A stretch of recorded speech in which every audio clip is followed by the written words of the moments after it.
Hello বন্ধুরা, আজকের এই ব্লগে আপনাদেরকে দেখাবো সাধারণত কানাডার টিউলিপ ফেস্টিভ্যালগুলো কী ধরনের হয়। সাধারণত কানাডায় এপ্রিল মাসের মাঝামাঝি বা এপ্রিল মাসের শেষ থেকে শুরু করে মে মাসের মাঝামাঝি পর্যন্ত টিউলিপ ফুল ফুটে এবং এই সময়ের মাঝে বিভিন্ন ফার্মে বিভিন্ন জায়গায় টিউলিপ ফেস্টিভ্যাল উদযাপন করা। মে মাসের মাঝামাঝিতে একটা লং উইকেন্ড থাকায় আমরা ডিসাইড করি আমরা সে সময় টিউলিপ ফেস্টিভ্যালে যাব, কিন্তু সিজন একদম শেষের দিকে হওয়ার কারণে আমরা গিয়ে খুব বেশি ফুল দেখতে পারিনি এবং অনেক জায়গায় অনেক ফার্মে আসলে টিউলিপ ফেস্টিভ্যাল ওরা ক্লোজ করে দিয়েছিল, কারণ আসলে ফুল দেখার মতন তেমন কিছু ছিলই না। সাধারণত কানাডার রাজধানী অটোয়া শহরে অনেক বড় জায়গা নিয়ে টিউলিপ ফেস্টিভ্যাল উদযাপন করা হয়। মন্ট্রিয়াল থেকে অটোয়ার দূরত্ব 2 ঘন্টা হলেও সেখানে প্রচণ্ড মানুষের সমাগম হয় জেনে আমরা অটোয়া না যাওয়ার সিদ্ধান্ত নিই। মন্ট্রিয়ালের নিকটবর্তী শহর লাভাল এবং বুশারভিলে টিউলিপ ফেস্টিভ্যাল উদযাপিত হচ্ছিল এবং আমাদের ইচ্ছা ছিল এই দুটোর যে কোনো একটি জায়গায় আমরা যাব। দুর্ভাগ্যবশত লাভাল টিউলিপ ফেস্টিভ্যাল ক্লোজ হয়ে যায়, কারণ সেখানে আসলে টিউলিপ সিজন একদম শেষ হয়ে গিয়েছিল, টিউলিপ ফুল ছিলই না। সেক্ষেত্রে আমাদের হাতে একটাই অপশন ছিল বুশারভিল, যেটা হচ্ছে মন্ট্রিয়াল এবং আমাদের বাসা থেকে প্রায় 40 মিনিটের দূরত্ব। এই ধরনের টিউলিপ ফেস্টিভ্যালগুলোতে সাধারণত এন্ট্রি ফি থাকে, অর্থাৎ একটা প্রবেশ মূল্য দিয়ে তারপর ভেতরে ঢুকতে হয়। এন্ট্রি টিকিট সাধারণত 2 ধরনের হয়ে থাকে।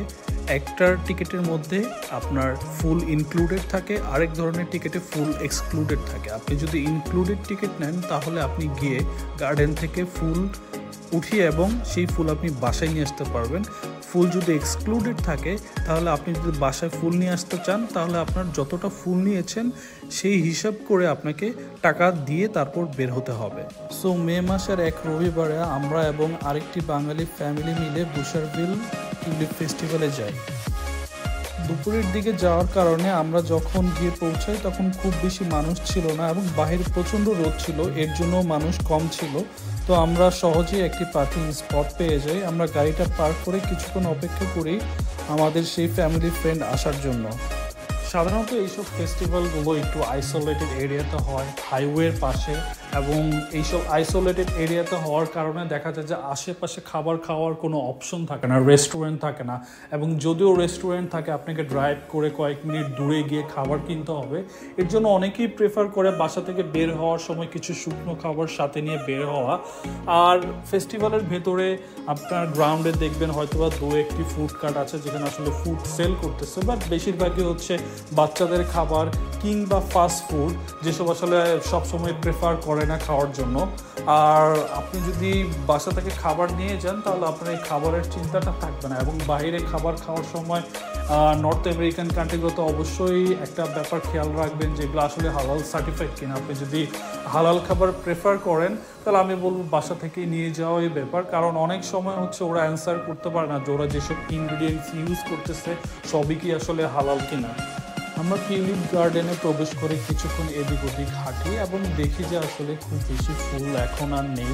অনেক ফুলগুলো ঝরে গেছে, অনেক ফুল মরে গেছে এবং অনেক জায়গায় শুধু ফুল নেই, গাছ আছে। আমরা দেখছিলাম যে অনেকে আসলে ফুল নিয়ে ছবি তুলছিল, বাট আসলে এইরকম ফেস্টিভ্যালে আপনি 10 থেকে 15 মিনিট ঘোরার পর আর কিছু পাবেন। আপনি যখন মাঠের এক প্রান্ত থেকে আরেক প্রান্ত যাবেন আপনার সব কিছু দেখা শেষ হয়ে গিয়েছে। আপনি হয়তোবা কয়েকটা ছবি তুলবেন এবং এরপরে আসলে তেমন কিছু করার থাকে না। আমি দেখছিলাম কয়েকটা ফ্যামিলি ওরা ফুল তুলছিল এবং হয়তোবা ফুলগুলো বাসায় নিয়ে যাবে, বাট 10-15 মিনিট পরে আমি দেখছিলাম যে আসলে এখানে কিছুই করার নেই। তো আমি ক্যামেরাটা নিয়ে কিছুক্ষণ ভিডিও করলাম এবং আমরা ওখানে প্রায় আধা ঘন্টা 40 মিনিটের মতন ছিলাম এবং তারপরে আমরা ডিসাইড করি যে আসলে এই গরমের মধ্যে এইখানে থেকে তেমন কিছু দেখার নেই, সো আমরা এইখান থেকে অন্য কোথাও যাব। সো আমরা যখন ডিসাইড করি যে এখান থেকে চলে যাব তখন একদম প্রপার লাঞ্চ টাইম। সো আমরা হচ্ছে নিকটবর্তী একটা ইন্ডিয়ান রেস্টুরেন্টে যাই, এখান থেকে 30-35 মিনিটের ড্রাইভিং ডিস্টেন্স ছিল, সেখানে গিয়ে আমরা লাঞ্চ করি। সো আজকের ভিডিও এই পর্যন্তই। আমার ভিডিও যদি আপনাদের ভালো লেগে থাকে তাহলে অবশ্যই লাইক অ্যান্ড সাবস্ক্রাইব করবেন। Bye bye all.